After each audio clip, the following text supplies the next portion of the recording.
Olá, sejam todos bem-vindos ao LoCast, o podcast da LoClass, escola online para juristas e público da área do direito. Eu sou o Tom Bueno e estarei à frente desse podcast e nesse episódio vamos tratar sobre ansiedade de quem está iniciando no mundo jurídico.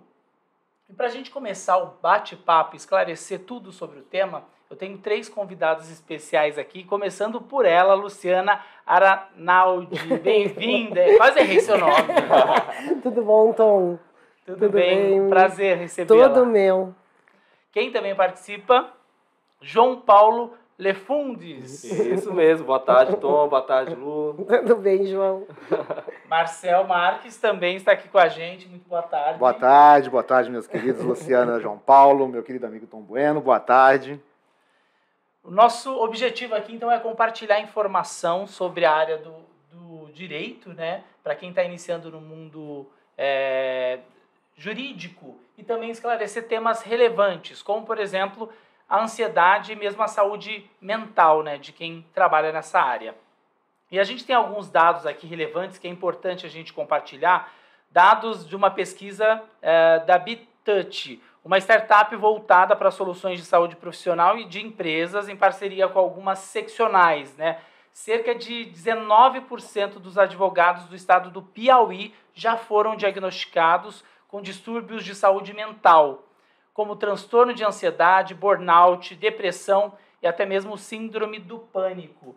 É um tema muito importante a gente falar, até mesmo para poder ajudar quem está passando por essa situação. Começando pela Luciana. Luciana, por que, né, a gente precisa falar tanto desse tema? Então, Tom, esse tema é super importante comentar porque ele está saindo da escuridão. Antes havia um certo tabu em falar na questão da saúde mental dos advogados. Haviam muitas pesquisas e alguns apontamentos já nessa direção, só que o pessoal não falava muito, não dava muita importância para a saúde mental. O advogado é um profissional que está sempre sujeito a prazo, por exemplo, né? Os prazos judiciais foram fixados principalmente para os advogados. Os advogados é que possuem prazo para apresentar a defesa, eles possuem prazos para fazer as ações, né, em razão de um tempo que corre em um determinado direito, tem um prazo prescricional para fazer algum pedido e assim por diante, os prazos para se manifestar no processo, e isso é uma das causas, né? Fora essa questão, nós temos tudo o que diz respeito ao funcionamento da advocacia em si. O atendimento de cliente, a captação da clientela, a gestão dos escritórios de advocacia. Porque tu imagina o seguinte, a pessoa que se forma em direito, ela não tem na universidade, né, ela não tem na faculdade uma disciplina de gestão de escritórios de advocacia, né? Ela se forma um técnico. Em tese é um bacharel que vai prestar a prova da OAB para se habilitar ao exercício da profissão, só que ninguém ensina para o advogado como é que ele vai abrir o escritório, montar o escritório, gerir o seu tempo, né? Trabalhar com a captação de clientela, que é muito diferente atualmente do que era na época que eu me formei, que nós não vamos dizer quando é que foi, para não ficar assim. Essa organização profissional, né, Luciana, acho que é uma coisa extremamente complexa e que traz, logo para quem está se formando, isso é muito interessante. E eu acho legal a gente começar o nosso podcast falando disso, porque aqui na LoClass, a gente tem a ideia de trazer sempre o ponto de vista de pessoas que atuam junto ao direito, mas em áreas diferentes. Então a gente tem a Luciana como advogado, o João Paulo que é procurador legislativo, e eu que sou juiz, e a gente consegue mostrar esse ponto de vista. A Luciana me trouxe os prazos, né, processuais que a Luciana trouxe. Eu trago, que ainda que pareça que juiz não tem prazo, mas existe. Nós temos uma corregedoria em cima da gente, cobrando que as sentenças sejam produzidas em determinado prazo. Nós temos uma pauta de audiência que não pode ficar muito para frente, até porque é um princípio constitucional a celeridade processual, o tempo processual. Então não me adianta um processo que seja juizado hoje e só tenha a resolução daqui 20 anos, ou como a gente teve o de maior duração no STF, que foi da princesa Isabel ainda, que durou quase 100 anos para a solução de um processo. Então isso também recai sobre os juízes, sobre os promotores, sobre os servidores públicos. Então existe prazo para quem trabalha com direito em todos os ramos. Existe pressão, existe necessidade. Mas vamos falar a verdade, né, Marcel? Vamos falar a verdade, que aqui a gente tem que dizer a verdade. O prazo, a pressão do prazo processual não se desconhece Sem sombra de dúvida. que o juiz tem que prestar jurisdição de uma forma efetiva, de uma forma, né, célere. A celeridade, ela de vez em quando, ela pode contrapor com a própria complexidade da causa, Qualidade a gente da sabe. jurisdição, né? Qualidade, É um prazo cobrado dos dois lados, né? Exatamente. O prazo cobrado pela questão processual e o prazo cobrado pela urgência que o cliente tem em resolver o problema dele, né? Sim, sim. E o que a Luciana falou é mais por verdade. A gente, quando se forma em direito, a gente não sai preparado para a profissão em si. A gente entende do direito material, do direito processual, mas como angariar clientes, como se destacar no mercado, essas competências que o advogado tem que ter na modernidade, a própria inteligência emocional para lidar com esses problemas, lidar com clientes, lidar, às vezes, com os próprios colegas de trabalho, isso tudo é muito difícil e o advogado acaba não tendo essa carga de informações no curso de direito.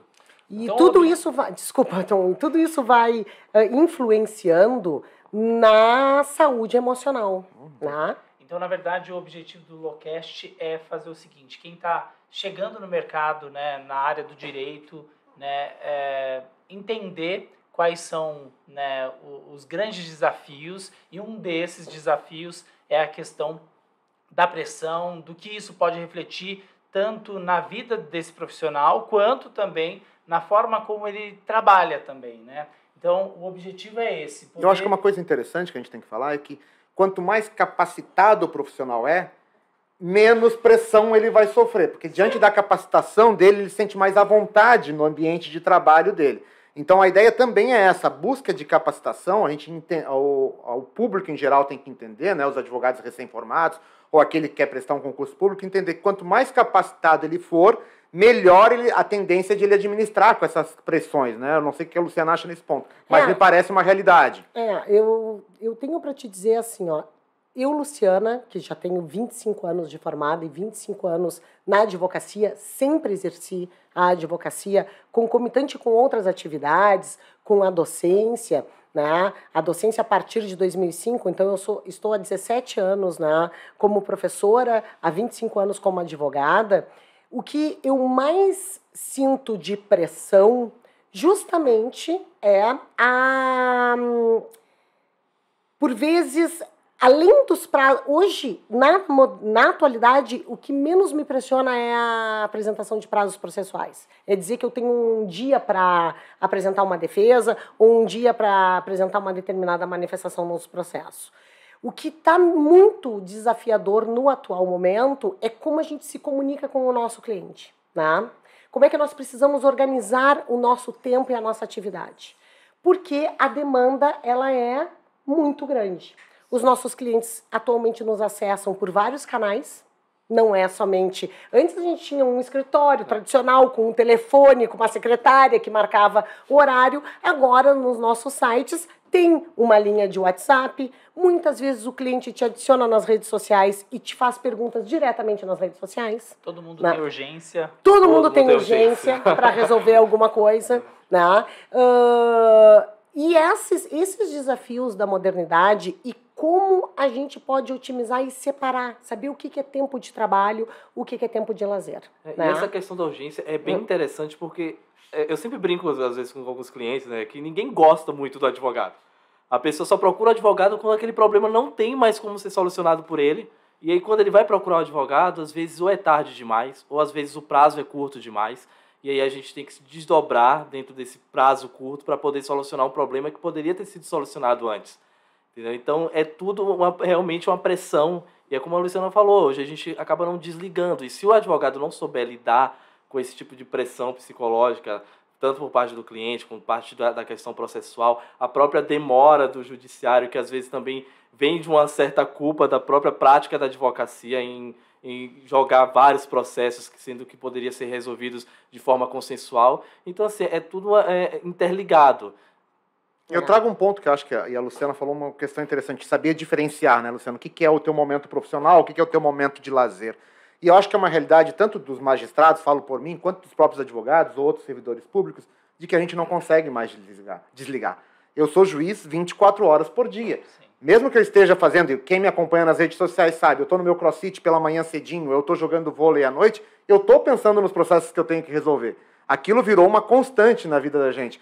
Por quê? Porque quantas vezes eu já fui abordado por reclamantes, no meu caso, no processo de trabalho, na minha rede social. E aí, doutor, não vai julgar o meu processo? Porque ele fez audiência comigo à tarde e ele me vê jogando vôlei à noite. Mas isso eu e o João, a gente acha legal. Né? Porque agora vai sentir como é que é o outro lado. Isso que o Marcelo está falando foi potencializado ainda mais com a pandemia, porque com o home office, por exemplo, não tinha horário de trabalhar. Então a gente pega o dia de sábado, domingo, feriado, quando vai ver, tá ali assistindo uma televisão e tá trabalhando ao mesmo tempo. E como tudo na vida mudou, né, principalmente com o avanço tecnológico, né, com redes sociais, no mundo jurídico também, né? Então, esse ponto que o Marcel falou da pessoa, né, do cliente ou da pessoa que entrou com uma ação, ela tem hoje um canal direto que ela consegue, ou ela vai tentar, né, resolver a situação dela, porque ela busca isso. Ela busca uma resposta rápida. E aí ela consegue, ou seja, o tempo todo você está sendo acompanhado e a pessoa que exige o seu trabalho, ela te fiscaliza o tempo todo. Sim, e a gente vive no mundo do Google, né? As pessoas estão ali o tempo todo, é um mundo ansioso, as informações chegam muito fáceis e rápidas. Então, assim, se a gente não souber lidar com essa ansiedade, tanto dos clientes quanto do próprio mundo, dessas enxurrada de informações que a gente recebe, realmente a saúde mental vai embora. E outras... O nosso mundo, né, Lu, ele também tem que ter o tempo de maturação. Um processo, ele não pode ser exigido que eu entrei com a ação hoje, ele já tenha uma solução, uma sentença amanhã. Eu tenho um autor famoso, que é o Fred Dier, que ele fala no livro dele, os processos mais rápidos da história foram os de Inquisição. Foram justos, né? O que se busca ao adentrar, ao procurar o Poder Judiciário é um exercício de justiça. Então, muitas vezes, essa justiça também depende desse tempo de maturação. Mas como explicar isso para a parte? E aí eu sei que os advogados sofrem com isso. Então, ter uma atividade organizada, ter o tempo organizado, a agenda organizada. Tá? A gente sabe também, no meu caso em específico, algo que me cria muita ansiedade é porque as pessoas têm acesso à informação de uma forma muito rápida. E isso também nos cobra um certo preço, porque te exige uma atualização constante. E de vez em quando tu não consegue acompanhar, né, estar atualizado ao mesmo tempo que as mudanças estão acontecendo e as pessoas já estão te perguntando. Tipo, sai uma decisão do STF de uma determinada matéria, são os alunos e os clientes perguntando assim, será que eu tenho a possibilidade de requerer isso na justiça? Professor, o que a senhora acha disso? Eu disse, tá, mas eu nem li ainda o acórdão. Foi noticiado, eu preciso ler, e isso não adianta. Tem que ter calma e tal, mas a própria provocação, seja do aluno ou do cliente, pressiona, né? Já pressiona. Então a gente tem que, no decorrer do tempo, a gente tem que saber lidar com essas questões. Né? Para os magistrados, né, que tem que tomar essa decisão... não tem pressão. Não tem pressão? É legal isso, porque... eu acho eles fazem o que eles querem. Essas frases são clássicas, né? Eu escuto isso diariamente. Olha que interessante que é a gente pensar nessa estrutura. Porque o que o João Paulo falou, muitas vezes os problemas quando chegam ao Poder Judiciário é porque as pessoas não conseguiram mais resolver entre si. E elas precisam de um terceiro, que elas não sabem quem é, porque ninguém escolhe o juiz que vai julgar, para decidir um problema que vem, de repente, ocasionado já há 5 anos para tentar se resolver, e esse magistrado vai se deparar com uma peça escrita por um advogado que recebeu as informações do seu cliente, chega até mim, assim como da outra parte vai me trazer as informações dele, e eu tenho que analisar e julgar. Então eu falo muito isso, nos cursos que a gente costuma ministrar, eu falo, precisa de um exercício de empatia das partes e dos advogados. E os advogados são sempre os primeiros juízes da causa. Se alguém vem e te conta uma história, o advogado também tem que ter aquele olhar crítico, né, sobre aquela história e fazer os questionamentos. Porque ele vai levar isso até o juiz vai ter que fazer análise, analisar as provas produzidas e decidir. E, Tom, sempre, 100% das vezes, todo mundo sai insatisfeito. Porque se tem uma coisa típica em qualquer sentença é ter recurso dos dois lados. Então, tanto a parte que entrou com a ação quanto a parte que ganhou ou perdeu a ação vai ter recurso e a culpa é sempre de quem? Do juiz. É isso que a gente conta para os clientes. O cliente fala, mas não deu que aquele juiz julgou desse jeito. O problema não foi problema nosso, né? Mas tu vê assim, teve um determinado momento que o legislador se compadeceu dessa questão e ele disse que os prazos seriam contados em dias úteis. Tu sabe o que isso quer dizer na prática, Tom? Vou te dar um exemplo. Os acórdãos dos tribunais, eles eram publicados na quinta-feira, geralmente. Tá? Dia de maldade. Não, eles eram disponibilizados, na verdade, na quinta, publicados um dia depois, na sexta. Disponibilizados quarta, publicados na quinta, e o prazo começava sexta e corria sábado e domingo. Tá? Então, na área que eu atuo bastante, que é o direito do trabalho, então, 8 dias para interpor um recurso para o Tribunal Superior. Um acórdão publicado quarta, né, disponibilizado quarta, publicado quinta, começou a contar sexta. Sexta, sábado, domingo, segunda, terça, quarta, quinta, sexta. Né? Na outra sexta eu teria que interpor o recurso. Numa atuação em larga escala, de escritórios que atuam em larga escala, e durante muito tempo isso aconteceu comigo, era algo desesperador.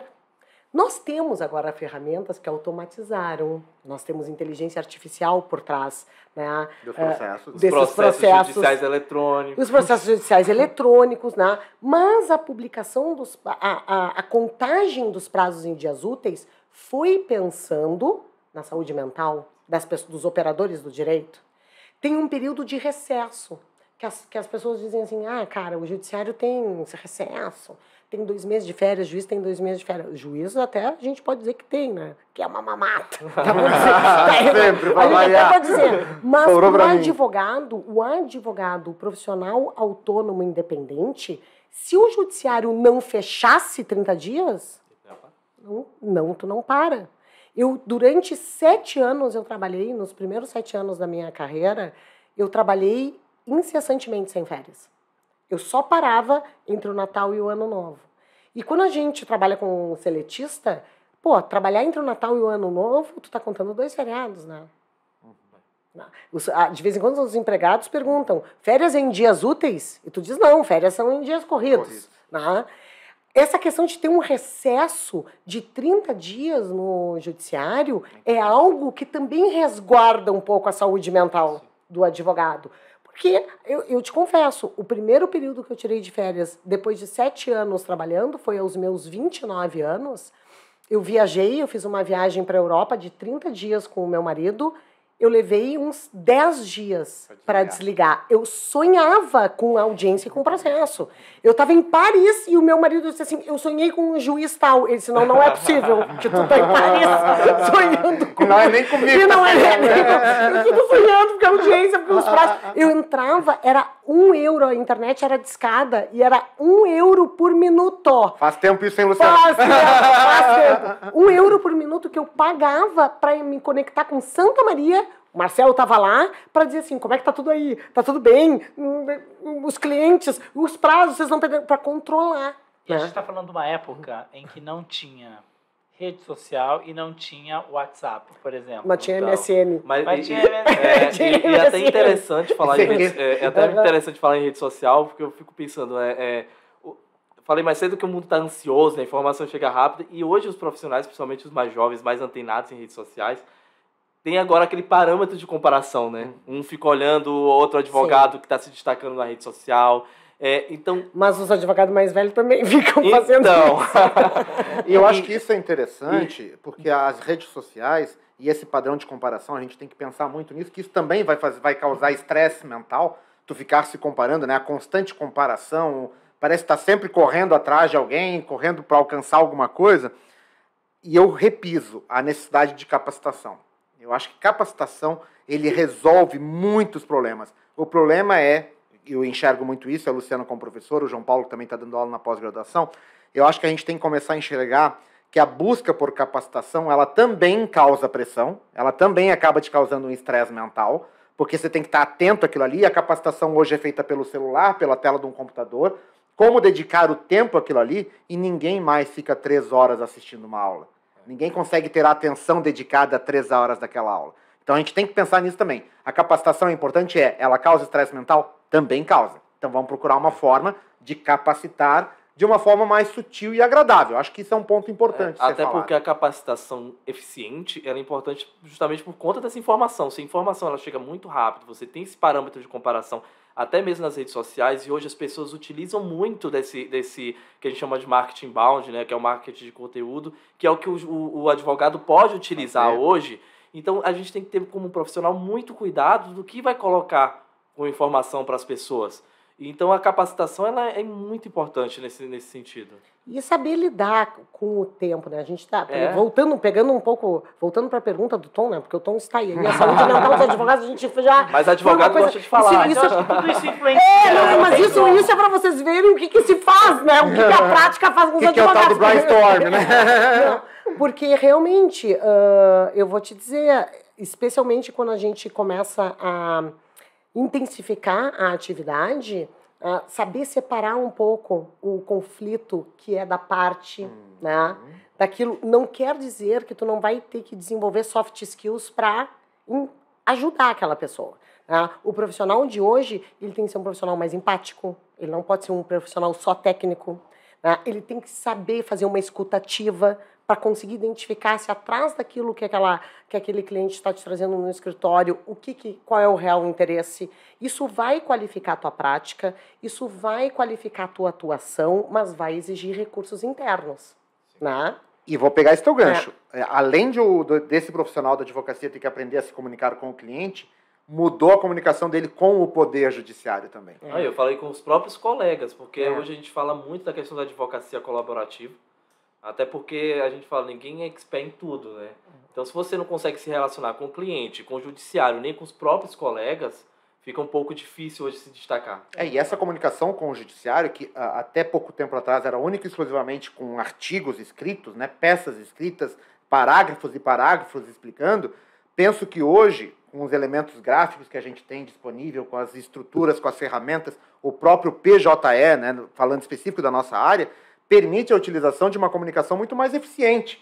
Porque ele tem que entender, o advogado tem que entender que ele tem que chegar no magistrado e o magistrado tem que ler a peça dele, a petição inicial ou a contestação, e visualizar aquele problema. E os elementos gráficos estão aí podendo ajudar nisso. Só que veja bem, olha como são as coisas. Os elementos gráficos estão aí. Imagina eu escrevo uma petição, dou um link e digo para o juiz, seu juiz, tipo assim, cuida só, tem que ler isso aqui. Presta atenção aqui, tem essas. Eu falo, eu mostro um ambiente de uma empresa, eu trago outros elementos para eles. O que a gente dizia assim, embargos auriculares. Eu posso fazer através de um link. Mas isso também vai causar um estresse. Porque a pessoa vai ter que saber fazer o link. Ela vai ter que saber gravar no YouTube, disponibilizar aquele link na petição.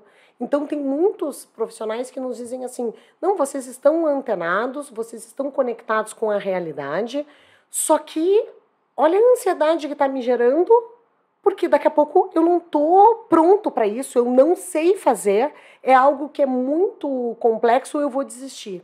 Né? E eu costumo dizer sempre, pessoal, em qualquer profissão, mas no direito especialmente, formou, tu não parou de estudar. Atualização é constante, é para a vida. E aí a pergunta que vem, olha só, a gente falou do Piauí, né? A gente tem outro dado aqui também do Mato Grosso do Sul, que são mais alarmantes ainda esses dados, tá?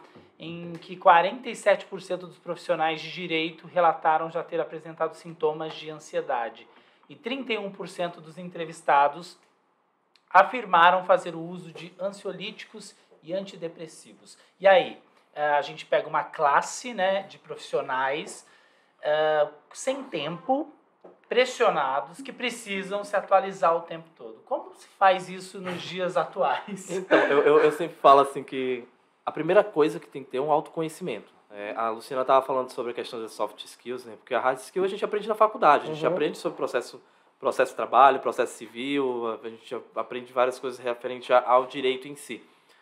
Só que essas soft skills, que a gente fala que são essas competências que a gente tem que ter, elas têm que ser desenvolvidas no decorrer da carreira da pessoa.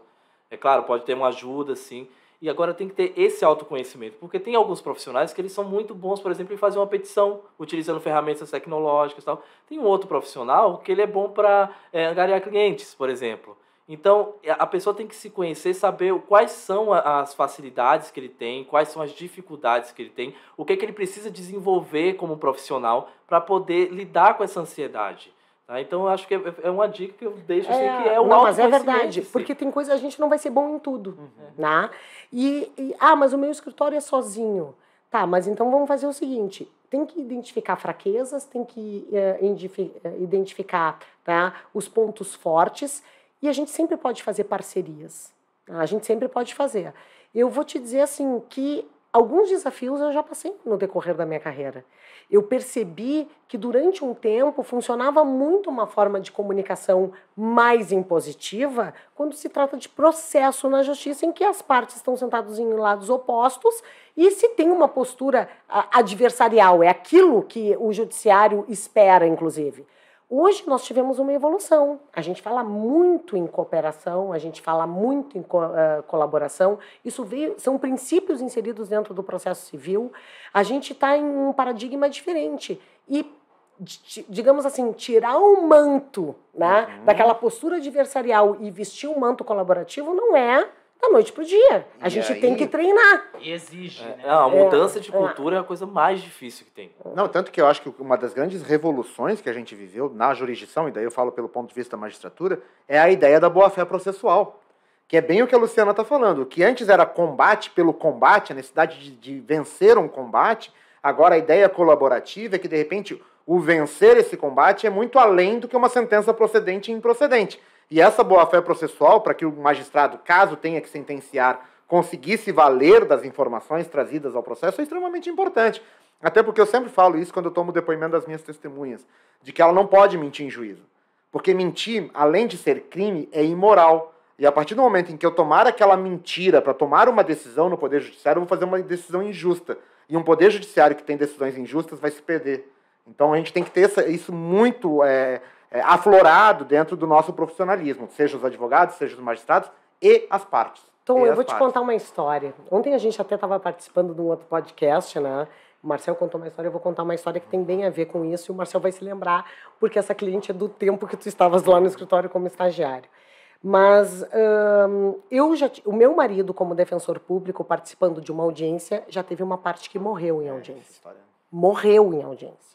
Era uma separação, né, um processo de divórcio, ele estava representando a divorcianda pela Defensoria Pública e tinha um outro advogado representando o divorciando. Né? O divorciando morreu, teve um ataque cardíaco na audiência. Na audiência. E ela falou o quê? Não, só que, e aí ele foi colocado em cima da mesa de audiência, né? A juíza chamou paramédicos e fazendo massagem cardíaca e tal. Ele morreu, ele foi declarado morto na sala de audiência. A primeira coisa que a parte falou foi o seguinte, mas não é essa história, essa é uma parte, né? Depois eu vou completar. A primeira coisa que a parte falou, a cliente do Felipe, a assistida que estava com o Felipe, ela disse assim, até agora esse desgraçado atrapalha a minha vida. Nem me separar. A juíza, ela olhou para a juíza e disse assim, estou divorciada, e a juíza disse, não lhe divorciei porque a audiência recém tinha começado.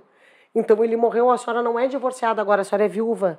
E a parte ficou furiosa porque ela não queria ser viúva. Ela não queria mais ter o nome dele. Ela não queria nada.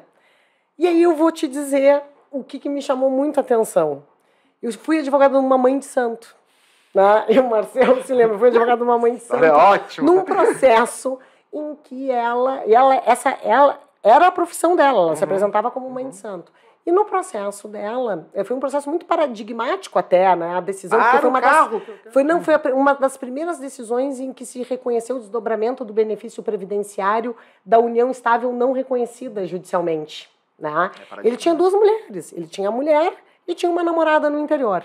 A namorada do interior, que era a empregada doméstica da casa dele, quando ele morreu, ela entrou com um pedido de desdobramento do benefício previdenciário e levou pedido de desdobramento do benefício previdenciário. Dividiu entre as duas. E eu me lembro que eu dizia assim pra ela, eu disse, tu sabe que eu acho que tu não é uma boa mãe de santo, porque a gente perdeu esse processo de cabo a rabo.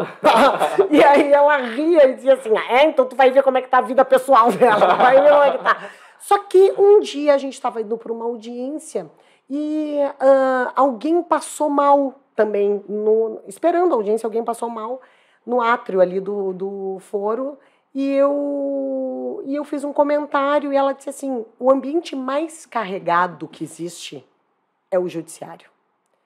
E eu disse, achei que fosse um hospital.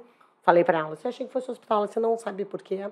Porque no hospital, ainda que tenha dor, tem muito sentimento de esperança, tem muito amor no ambiente dos hospitais. No judiciário, não. Aqui tem raiva, aqui tem conflito, aqui tem briga. Aquilo fica ficou na minha cabeça. E agora os advogados ficam 2 horas lá, eu fico o dia inteiro. Não, e isso que a Luciana estava falando é interessante, porque até entrando novamente na questão dos soft skills. Uma das soft skills que o advogado tem que ter é justamente a escuta ativa. Quando o cliente te procura com aquele problema, não necessariamente aquele problema que ele quer resolver. Às vezes, a causa do problema está lá atrás. Entendeu? Então, o advogado... Mas psicólogo. Todo advogado tem um pouco de psicólogo. Só que aí, mas assim, não é preparado para isso quando está ali, né, na graduação. Não.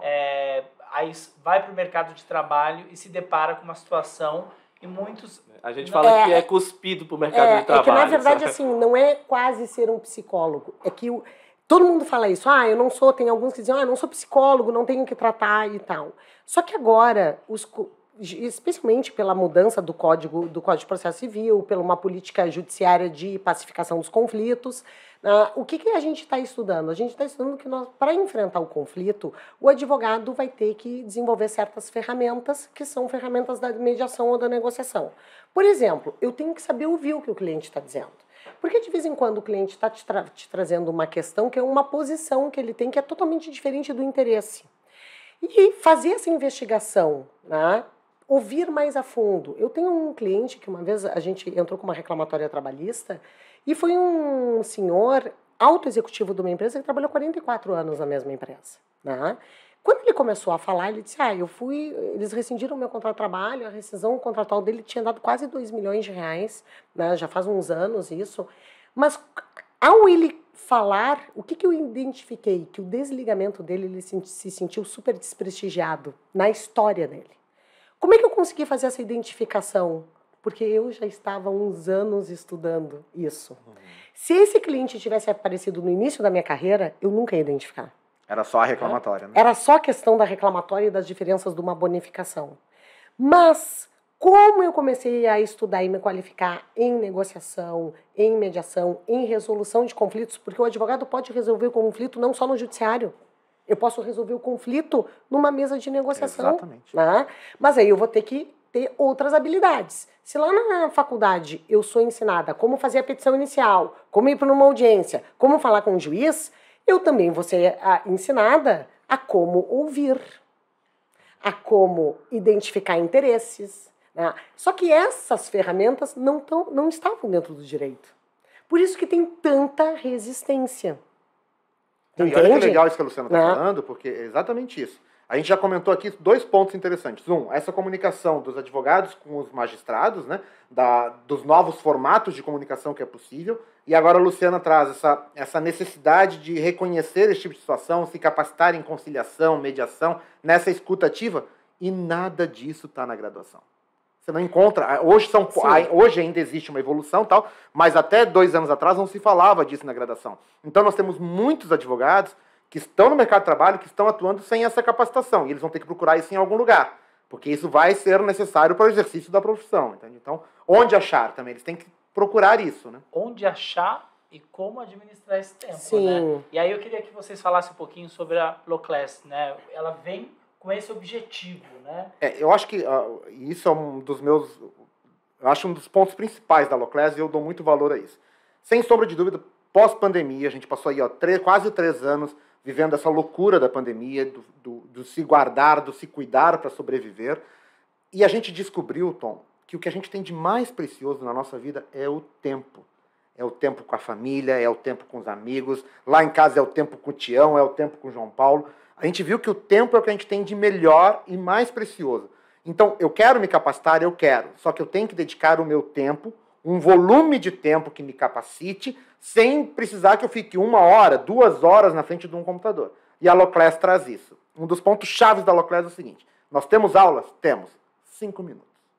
São de até 5 minutos. Então, tu tem tempo de quê? Eu vou tomar meu banho em 5 minutos, eu boto na minha caixinha de som no meu banheiro, eu estou ouvindo a aula. De repente são 5 minutos aí. Eu estou no ônibus indo trabalhar, eu boto meu fone de ouvido, eu estou ouvindo a aula, eu estou assistindo a aula. Eu estou no carro indo trabalhar, eu boto tocar no meu som. Em 5 minutos eu vou agregar algum conhecimento e sei que ao terminar aqueles 5 minutos eu vou dizer, olha, aprendi, de repente a solução do meu processo está lá no escritório, eu aprendi naqueles 5 minutos. Importante, agora, né? Sem perder qualidade. Esse é o nosso principal ponto. E é um ponto que eu sou jornalista, né? E eu tenho que ser objetivo, né? Hoje até um pouco menos, mas a profissão sempre exigiu assim, seja objetivo, em pouco tempo você tem que passar o recado. Mas são anos de experiência, de estudos, né?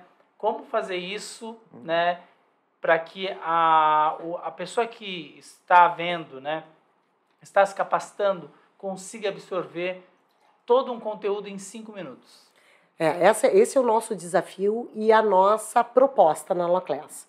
Porque o que acontece, né? Eu sou professora já há bastante tempo, professora num modelo tradicional, peguei a transição da pandemia, sou vinculada a uma grande plataforma, né, de ensino e de preparação para a OAB e para concursos.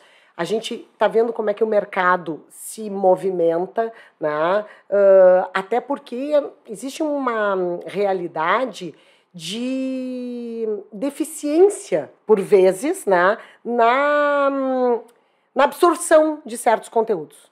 E eu sempre tive uma grande preocupação, disse assim, cara, a gente tem que entregar algo que seja muito bom, muito diferenciado. E, de uma forma geral, né, porque tive vários alunos, o Marcel aqui, né, como juiz do trabalho, não fui professora do João, mas a gente fala muito sobre direito. Tá? Eu gosto de falar de direito, eu vivencio o direito, né, no dia a dia. A nossa preocupação era basicamente o seguinte, entregar as nossas experiências, entregar o nosso conteúdo, aquilo que foi sendo incorporado durante anos. Realmente é um desafio para nós, advogados, condensar. Tá? Só que a gente percebe coisas assim, os estagiários. Quando eu dou uma explicação sobre um determinado assunto e eu expliquei aquilo em 2, 3 minutos, já tive estagiários que me disseram assim, tu tinha que fazer um vídeo isso. Porque agora eu entendi, ficou muito fácil. Prático. Tá? Prático. Né? Mas, claro, eu sempre digo, isso aqui que eu te expliquei na prática, tu vai ter que buscar mais um aprofundamento. Para entender o porquê. Para entender o porquê, porque senão tu vai ser um repetidor e vai tocar de ouvido. Isso que a Luciana falou da prática é muito importante. Eu falo principalmente na minha área, por exemplo, que é direito administrativo. Na faculdade a gente vê pouco sobre direito administrativo. O que eu sei hoje é de 18 anos de prática na administração pública e eu vejo como que as pessoas têm dificuldade. E assim, por saber dessa prática, que você sabe realmente quais são os pontos que vale a pena ser destacados, sabe? A legislação brasileira é uma legislação extensa, a gente tem muitas leis, a gente tem uma Constituição extensa, e realmente, você saber o que realmente vale a pena ser passado para as pessoas, só com a experiência. E esse ponto é interessante, porque o que a gente tem nas redes sociais hoje, Tom? Isso é muito legal. Existe uma grande democracia. Você pode ser produtor de conteúdo hoje. Você saiu da faculdade e hoje você quer começar a produzir conteúdo, você consegue produzir. O que a gente tentou puxar para dentro da Loclass? Além dessa condensação de tempo, valorizando o teu tempo, trazer essa experiência que o João Paulo falou, 18 anos de prática, 25 anos de prática, 10 anos de magistratura, ou seja, se está tentando concentrar nos 5 minutos, essa história toda. Então é muito legal a qualidade que a gente consegue agregar em virtude disso. Nós estamos falando de profissionais que vêm, que muitas vezes estão totalmente fora do online, não são do online, mas a gente está tentando adaptá-los a essa realidade do online para, em 5 minutos, conseguir transmitir um conhecimento acumulado de 20 anos. E nós temos na nossa plataforma algumas pílulas, digamos assim, desses 5 minutos e do que é entregue em 5 minutos. Porque a ciência do direito, o direito é uma ciência, ela tem uma certa densidade. Só que ela não precisa ser chata, boring, monótona. Né? Ela também não é nada assim espetaculoso. Ela não é mega descomplicada, desmistificada e assim por diante. Ela tem uma seriedade naqueles institutos. Um rito, né? Uma ritualística. E a gente tem que saber que quando nós estamos atendendo um cliente e a gente vai resolver um problema desse cliente, seja no judiciário, seja numa mesa de negociação, a vida dele também está ali conosco. Dependendo da forma com que eu conduzo uma determinada circunstância, aquilo gera um dano gravíssimo para a parte que tu representa ou para outra parte. Então, essa questão da responsabilidade, eu falo isso muito para os alunos. Gente, tem que ser responsável. Não é assim, eu vou fazer o direito porque é o mais fácil, eu vou fazer o direito porque eu só quero ter uma graduação. Aí tu te apaixona E realmente tem coisas que tem uma dose de complexidade, que vão te exigir um aprofundamento, mas ouvir isso em 5 minutos, muitas vezes atiça a tua curiosidade. Eu e o Marcel e o João, nós cansamos de trocar experiências e dizer assim, olha, chegou um caso assim, tal e tal, eu estou dando uma pesquisada na jurisprudência sobre esse viés, o que tu pensa, João, sobre isso? Ele, Luciana, não tinha pensado, não tinha visto isso, vou dar uma olhada. Ele já faz uma pesquisa e essa troca que a gente quer, através de vídeos, dizer, né? Olha só que legal, se quando tu faz uma petição inicial, como é que tu tem que ser o mais objetivo para o juiz entender o que tu está dizendo, né? E quando a gente fala de saúde mental, né, e tudo isso que a gente já discutiu aqui hoje, aí tem uma ponta que vem, né, para os magistrados. Quando se tem profissionais do direito, né, desse mundo judiciário, quando eles estão mais capacitados, isso diminui a carga ou até mesmo o peso que isso tem na hora de pegar uma causa para poder defender, por exemplo? Sim, porque tu tá mais seguro, né? Então, e aí você já sabe exatamente, porque senão aquilo vai exigir muito mais de você. Sim, eu vou te dizer, os primeiros casos que eu peguei, tá? Na verdade, assim, a minha trajetória, eu comecei em grandes escritórios, tá? E aí tinha um norte, tipo, olha, já estabelecido, tinha um norte estabelecido, eu nunca tive muito a figura do mentor, alguém que sentasse ao meu lado e me ensinasse, tá? E essa questão desses processos que são todos iguais, isso a inteligência artificial está trabalhando. Tem um pessoal que está nervoso, dizendo, não vai ter mais advogado. Para aquilo que é repetitivo, que é sempre a mesma coisa... Não aí precisa. Sim, não precisa. Aí tu pode começar a te preocupar. Porque essa é uma dose também de ansiedade que o mercado está dizendo. Mudou.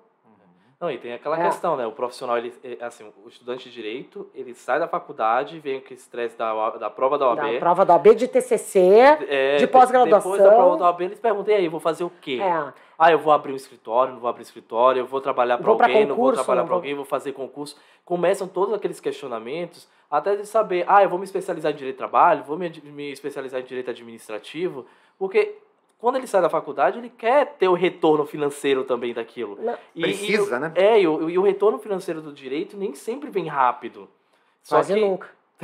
Quase nunca. E é legal mas olha só, deixa isso gera uma ansiedade. Isso gera uma ansiedade. Mas... Porque o mercado de trabalho, se você, por exemplo, for um advogado remunerado dentro de um escritório, ele não vai te pagar tão bem, sabe? E essa carga emocional no início... Com certeza, além da experiência que a gente está falando aqui, é muito pesada para quem fez um curso esperando ter uma rentabilidade. Claro, e aí o que acontece? Cai uma grande... Eu recebi esses dias um e-mail de uma menina que é mestre em Direito. E ela me disse assim, professora, caiu uma grande empresa para mim que eu tenho que fazer contratos sociais, eu tenho que fazer uma holding familiar e eu não tenho condições, eu quero saber quanto a senhora me cobra para ser minha mentora, para me ajudar a trabalhar nisso. Que legal que ela procurou, né? Sim, mas que legal que hoje tem esse acesso, porque não tinha na nossa época, não existia isso. Né? Então, assim, eu não estou preparada, caiu um cliente gigante, eu vou dizer que não? Não, eu vou pegar e vou correr atrás. Só que existe o risco também de se queimar. Claro! Se ela não tivesse a quem recorrer... Esse tema é legal, deixa eu só fazer um adendo aqui, porque você falou da capacitação para os advogados, que a Luciana e o João Paulo trouxeram. Respinga diretamente no Poder Judiciário, por quê? Porque quanto mais qualificado e capacitado o advogado, melhor vai ser o meu trabalho. O que eu vou poder entregar para a sociedade. Porque se um advogado vem com petições iniciais boas, bem escritas, objetivas, explicando os fatos, trazendo o direito, a contestação vem no mesmo formato, quando eu for julgar, eu vou conseguir enxergar aquele processo na integralidade e melhorar a sentença que eu vou produzir. Então isso gera um efeito social muito maior do que se imagina. Então a importância de que o advogado tem que estar muito bem preparado e capacitado, por quê? Porque a sentença é reflexo do trabalho dele. O meu trabalho é reflexo direto do trabalho dos advogados. E a comunidade precisa entender isso. A comunidade jurídica precisa entender isso. Ou seja, vira uma bola de neve, né? Se a gente Total. Perceber.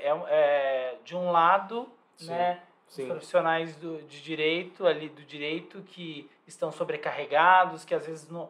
essa sobrecarga vem por falta de capacitação também, de não saber o que fazer, e é meio que entrou no automático, né? E vai chegando um caso, você vai fazendo, que aí vai para o judiciário, e a gente já tem um problema no judiciário, né, que é uma questão social já, né, que vai muito além, que é a sobrecarga. E muitas das vezes poderia ser filtrada até mesmo pelo advogado, né? Sim, e essa sobrecarga, tu entra numa espiral, né, conflituosa. Porque o que acontece? O cliente te pressiona no escritório. Aí tu vai para o judiciário, né? De vez em quando tu não vai direto na porta, tu vai numa porta do Zoom, da sala do Zoom bater, né? Quando tu realidade atual, né? É na realidade atual, mas aí tu vai pro balcão, aí tu chega no balcão, tu pergunta pro servidor, o servidor já tá, daqui a pouco tá atucanado, cheio de prazos e cheio né, para dar um andamento ali nos processos internamente, tem um déficit de servidores. E aí ele já te recebe de uma forma mais seca. E aí tu tenta chegar no juiz e esse servidor tem que blindar esse juiz, porque esse juiz passa o dia inteiro em audiência e ele está lotado de processo para despachar se ele tiver que estar atendendo um advogado. E aí aquilo vai criando uma bola de neve. Né? E olha que história legal, isso que a Luciana está falando. Isso é uma história tristíssima. Mas legal que eu digo destacar. Ela levantou a bola para um tema, né? E aí entra aquela coisa importante que a gente estava falando mais cedo. Como o advogado ele pode utilizar de algumas ferramentas para evitar todo esse desgaste, todo esse caminho, sabe? Eu falo, eu já uso esses links, QR Code. A história legal que eu ia falar era isso. Eu coloco vídeos na nuvem. E ao invés de o perito lá verificar o equipamento que está quebrado, eu já mostro ali que o equipamento não está quebrado, está assim. Coloco até, por exemplo, eu cheguei a colocar um bocal de caneta para mostrar que aquele orifício do produto não tem como um dedo chegar lá e entortar alguma coisa. Tu botou o dedo no... Eu coloquei o bocal da caneta. Outro dia eu recebi... É legal. Porque eu coloquei na nuvem, coloquei o link, o QR Code... E foi na missa para o juiz abrir o link. A outra parte tinha pedido perícia. Sim, eu falei, não precisa de perícia, porque olha, o equipamento não é acessível para o usuário. Então, para que vai vir um perito para constatar que houve falha na utilização do produto? Então, é um tipo de ferramenta que agiliza o teu processo. Eu vou relatar o que aconteceu comigo. Eu recebi uma petição inicial outro dia com um pedido de antecipação de tutela, que é o quê? Eu quero que o juiz se manifeste antes da sentença. Ele já decida alguma coisa antes da sentença. E veio um QR Code para eu acessar e o advogado gravou numa mesa parecida como essa que a gente está, uma conversa com o juiz, explicando os processos, o caso pontual daquele processo. A facilidade de entender ele me falando é muito maior do que lendo. Porque tem o tom. Tem a própria... Ele apontava as provas, a postura corporal. Então eu assisti aquele vídeo, quando eu fui ler a petição, depois de ter tido a explicação que ele me deu através de um vídeo, sem ele nunca me encontrar. Ele não bastou juntar um QR Code de um vídeo que ele tinha gravado. E o contrário, outro dia teve uma decisão de um colega juiz que a decisão foi muito simples. Li, não entendi, indeferi. Ponto. Aí tu vai discutir assim, tá fundamentado ou não tá fundamentado? Tem motivação isso? E aí é bom até a gente lembrar aquele caso que foi icônico o ano passado, né? Da petição inicial inteligível, né? Daquele estado de São Paulo, que o juiz ininteligível. Que o juiz não entendeu o que o advogado queria escrever, de tão ruim que estava a petição. O juiz extinguiu o processo e ainda oficiou a OAB falando, olha, esse advogado não deveria estar advogando. Claro que a culpa é sempre do juiz. O juiz que é burro e não conseguiu entender. Mas a gente traz agora para esse tema, né? Porque quem garante que esse advogado não está com burnout, que não está com algum problema que está incapacitando de desenvolver um bom trabalho? E a gente tem que falar uma verdade, né, Tom? Tem um sucateamento da profissão. Sim. Nós temos uma série de profissionais no mercado. A OAB ela tem um serviço muito interessante, né, de garantia das prerrogativas e justamente para tentar conter esse aviltamento da profissão, porque tu vê advogados oferecendo audiências por R$25. Né? Eu tenho vários alunos que exercem outras atividades. Eu tive alunos que encontrei alunos depois de formados, assim, fazendo atividades de Uber, porque disseram, professora, não tem mercado, não consegui me posicionar. Então, ainda mais quem faz uma faculdade privada, que paga 5 anos, que sofre para entrar na prova da OAB, né? Então, a gente não pode ser hipócrita ao ponto de dizer assim, não, agora tu te formou e tudo vai dar certo. Não, não é bem assim, porque o caminho é tortuoso. E o mundo telepresencial tornou ainda mais tortuoso, né? Porque antigamente você tinha reserva de mercado local, geográfica. Agora, com o mundo telepresencial, e eu concordo com a Luciana que ela vai falar sobre os limites e as atuações telepresenciais, mas agora, eu que estou aqui em São José do Rio Preto, posso contratar a Luciana lá em Porto Alegre para trabalhar num processo meu. Tem algumas questões assim, nós tínhamos algumas circunstâncias, né? Quando tudo era presencial, eu tinha que, se eu tenho um processo em São José do Rio Preto, eu tenho que trazer um advogado para fazer audiência aqui em São José do Rio Preto. Então eu tenho um cliente aqui que eu venho eventualmente atender e tenho uma audiência que colidiu com uma audiência em Porto Alegre. Tá, eu vou ter, ou eu fico em Porto Alegre ou eu venho para cá. Antigamente era assim, eu teria que pagar um advogado aqui e tal, e tinha muitos advogados que trabalhavam como correspondentes. Eu fui uma delas. Eu tive uma receita considerável de processos em que eu era correspondente de Santa Maria, de grandes empresas. Eu tinha uma equipe, inclusive, para trabalhar com essas correspondências, que me pagavam um valor considerável por audiência para eu ir lá e fazer os atendimentos de clientes que não eram meus diretos, né? Hoje, com a videoconferência, com as audiências telepresenciais, o que aconteceu? Tu não contrata mais. Porque tu tem os teus advogados internos que conseguem atender naquelas localidades, né? Então, a gente vai vendo, é óbvio, a cada revolução tecnológica, nós temos uma revolução no mercado de trabalho e nas profissões. Em todas, né? Em todas. E isso é uma causa também de estresse e ansiedade. Para o pessoal que já é mais da antiga, né? Tu tem que te atualizar. E daqui a pouco tu não tá mais com saco de te atualizar.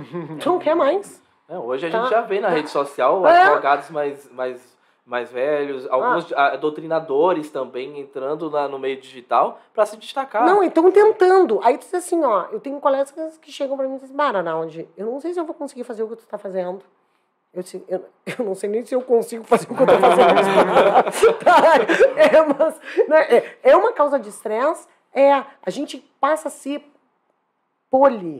começa a se perguntar o que é que eu tô fazendo, né? Então...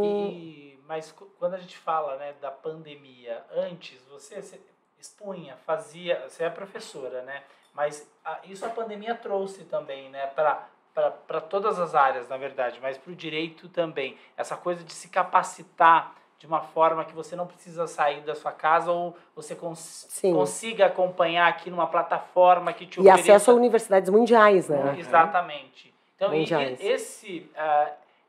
Se a gente pode dizer que a pandemia trouxe algo que melhorou em algumas questões, foi nessa questão de você ter possibilidades e oportunidades. Eu ainda falei isso outro ponto, que eu acho que a pandemia, ela acabou... O que ela trouxe?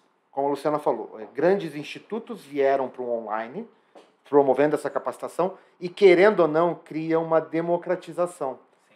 Porque eu não preciso mais estar em Porto Alegre, em São Paulo, no Rio de Janeiro, ou na capital, para me capacitar. Mas nem para todos, né? Porque sempre tem alguém que está fora da tecnologia. Sim, exatamente. Então, é administrar isso, né? A pandemia também exigiu mais um ponto de estresse mental, né? Também exigiu administrar isso. Mas ela democratizou um pouco esse acesso. Se tu tiver acesso à internet, tu pode estar lá em Nova Crixá, no interior do país, acessando o mesmo conteúdo de quem está... Nova Crixá? Ela que é perto de Antagoda. Em Goiás. Nova Crixá. Em Goiás. Mas tu vai ter o mesmo acesso ao conteúdo de quem está na capital, na Avenida Paulista. Mas, por exemplo, uma pessoa que se formou, queria ter uma aula com a Luciana. E aí, hoje... Ela tem aula com a Luciana.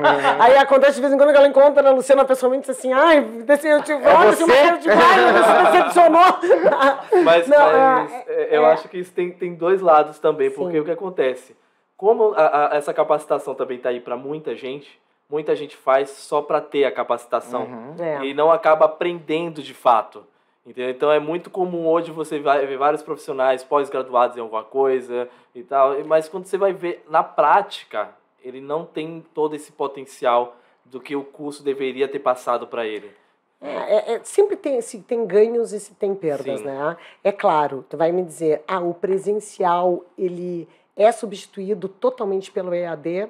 Eu posso te perguntar, o sexo virtual é substituído? Na verdade, é aquilo, né? Pois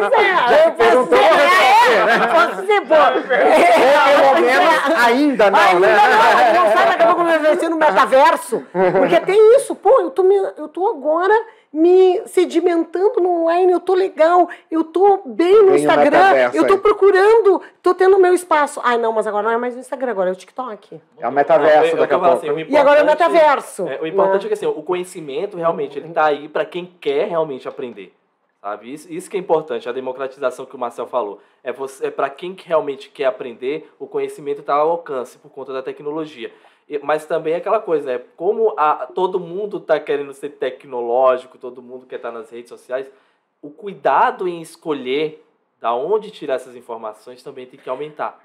E tem que utilizar mecanismo, porque nós estamos sendo uma sociedade, né, de ansiosos. Os filósofos contemporâneos estão escrevendo sobre isso. O Yuval Harari escreve sobre isso, né? Então a gente tem que... Eu, por exemplo, é engraçado eu falar sobre isso porque eu sou uma ansiosa. Tu me perguntou, capaz. E tu, Marcelo? E tu, Marcelo? Não, e tu, né? Então, assim, não é. Eu sou uma pessoa ansiosa. Eu utilizo algumas válvulas de escape. O esporte é uma delas. Surf. O esporte, a atividade física tem que ser uma delas. Mas eu tenho picos de estresse pelo fato de ter muitas atividades. Demanda também. Demanda. Inclusive o esporte, né? Inclusive o esporte, mas eu já eu te confesso que eu procurei ajuda, né, para uma especialista em terapia comportamental, focada em profissões, porque... Eu, Luciana, tenho uma característica pessoal. Eu não gosto de ter um único interesse. Eu gosto de ter vários. Sim. Eu gosto de ter algumas frentes e as frentes em que eu estou, elas se intercomunicam. Só que eu preciso que elas se retroalimentem. Eu preciso de uma certa estratégia. Porque este mercado agora está me exigindo isso. E eu cheguei para uma profissional e disse assim, por favor, me ajuda, porque parece que a minha energia está muito dissipada e eu não estou conseguindo colocar aqui. Então, tu imagina, eu tenho 25 anos de formada, eu tenho uma possibilidade de acesso a isso, mas e o pessoal que está lá atrás? Porque o pessoal que está lá atrás chega e me diz assim, professora, não sei o que eu vou... Aí volta aquela questão, né, do autoconhecimento, né? Você sabe como você é e sabe o que você tem que fazer e como agir para poder contornar essas dificuldades que você tem. A gente não consegue contornar de vez em quando. Eu falo isso, porque quando eu retornei, né, quando a gente decidiu mudar de cidade, vir para São José do Rio Preto e tudo, eu voltei a estudar para concurso e eu comecei a ter algumas crises de ansiedade, eu fui fazer terapia e aí eu fui verificar que realmente eu era hiperativo, só que como eu gastava muita energia já trabalhando, fazendo outras coisas, não conseguia sentir. Por exemplo, hoje eu faço isso, eu pratico atividade física e tudo para poder fazer esse equilíbrio. E tudo foi graças ao autoconhecimento mesmo, sabe? Bom, a gente já está quase 50 minutos aqui. Ai, meu Deus, as pessoas falando demais. Não, mas eu acho que é legal a gente deixar uma mensagem em relação a poder identificar também, né? O profissional reconhecer isso. Porque não é só o profissional de direito, né? A gente fala... para todos. É difícil a gente assumir que está precisando de ajuda. Sim. Ainda mais hoje que todo mundo quer ter um mundo perfeito nas redes sociais, Exato. Vamos dizer assim. E hoje a gente vive uma sociedade que ainda que está totalmente conectada com as redes sociais, 24 horas conectada, nós vivemos uma sociedade de solitários.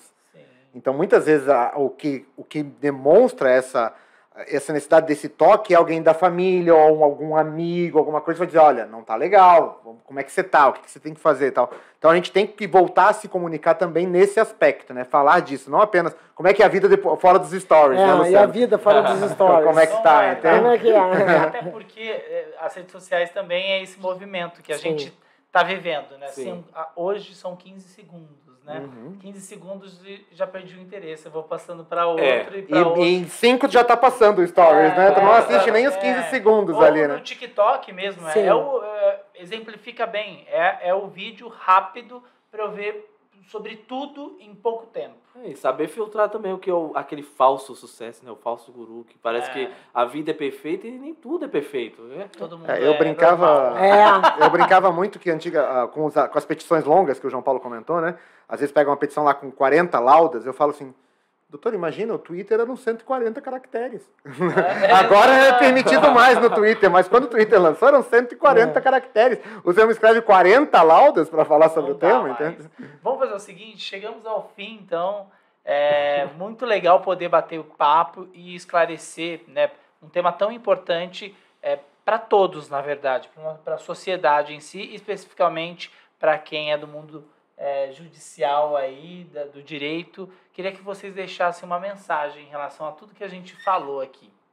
Começando por ela. Tô pensando Não, a mensagem que eu digo é o seguinte, a gente tem que trabalhar, né, com os nossos demônios, a gente tem que precisar silenciar aquela voz que diz que a gente não vai conseguir, porque eu sou o meu pior carrasco.